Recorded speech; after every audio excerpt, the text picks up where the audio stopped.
प्यारे मित्रों और मेरे हम सफर साथियों, बूंद समाया समुद्र में ये जाने सब कोई, पर समुद्र समाया बूंद में बूझे बिरला कोई। ये तो सभी जानते हैं कि बूंद समुद्र में समाया है, पर ये कोई बिरला ही जानता है कि बूंद में समुद्र समाया है। और वो बिरला कौन है जो संत के शरण में जाकर संतों से आत्मज्ञान लेकर अपने आप को जानता है। वो अच्छी तरह समझता है कि बूंद क्या है, समुद्र क्या है। इसलिए हे सज्जनों, आप लोग चेतो और अपने आप को जानने का प्रयास करो। ये जो समय उस परम पिता परमात्मा की ओर से प्रदान किया गया है, इसे समझने का प्रयास करो। अब इस समय में आप क्या कर सकते हो तुम्हें पता है? आप किसी संत की शरण में जाकर आत्मज्ञान ले सकते हो।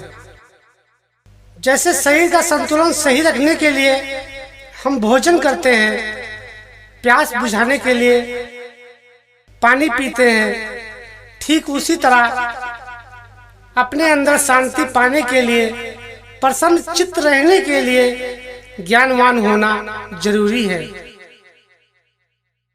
हे मित्रों, मनुष्य अपने आप को जानने के लिए यत्न नहीं करता और अंधेरे में जीता है। भगवान ने इतना सुंदर शरीर दिया, सोचने समझने की शक्ति दी, फिर भी ये मानव अपने विवेक से नहीं सोच पाता कि मुझे करना क्या है।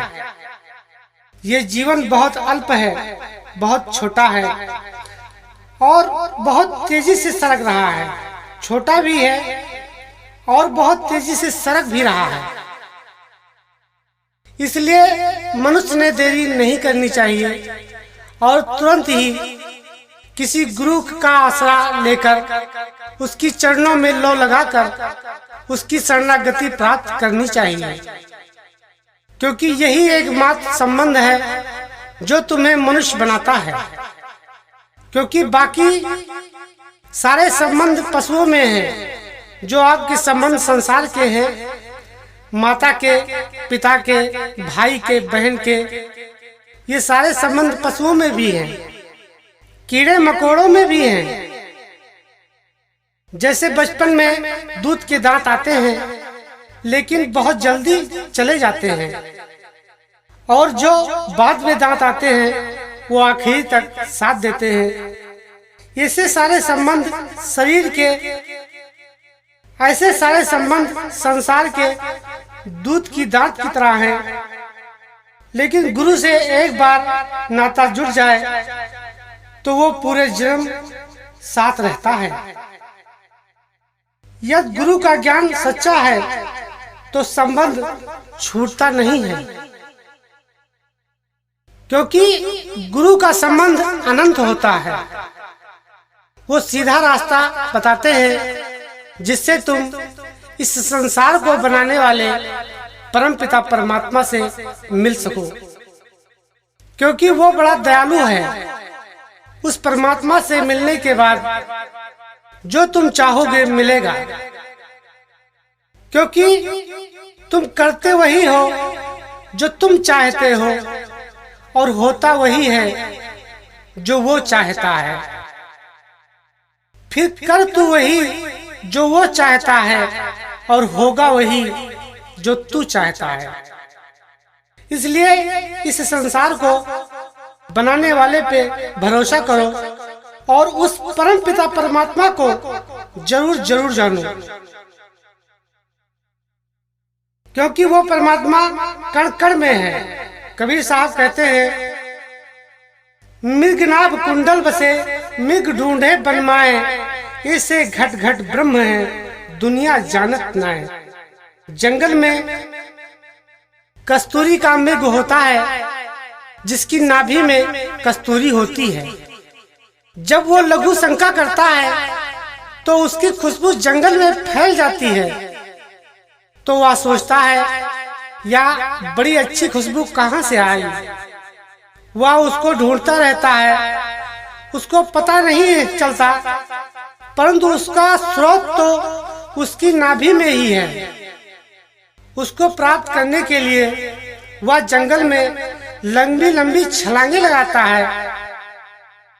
ऐसे ही हमारे संत कबीर साहब कहते हैं कि आपके अंदर सर्वव्यापी नाम रूपी कस्तूरी है, परंतु आप भी उस मृग की भांति बाहर संसार में जगह जगह ढूंढ रहे हैं। वह ब्रह्म घट घट के अंदर है, परंतु उसे बाहर खोज रहे हैं। अज्ञानतावश दुनिया के लोग नहीं जानते। इसलिए हे मित्रों, आप लोग उस संत की खोज करो जो शुरू और अंत को जानने वाला हो, जो उस सच्चे पावन नाम को बताए, जिस नाम को जानकर आप लोग अपना कल्याण करो और उस पावन नाम को दूसरे को भी बताओ ताकि उनका भी भला हो सके।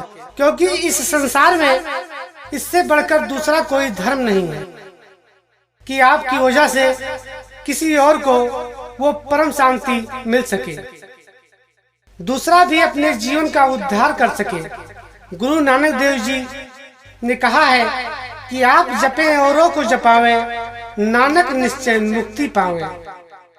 तो आप लोग उस शांति का अनुभव करो जो तुम्हारे अंदर मौजूद है, क्योंकि उस शांति का अनुभव किए बगैर आपके जीवन की हर चीज अधूरी है। इसलिए आप लोग सबसे पहले किसी संत के शरण में जाओ, उनसे ज्ञान लेकर अपने जीवन का कल्याण करो।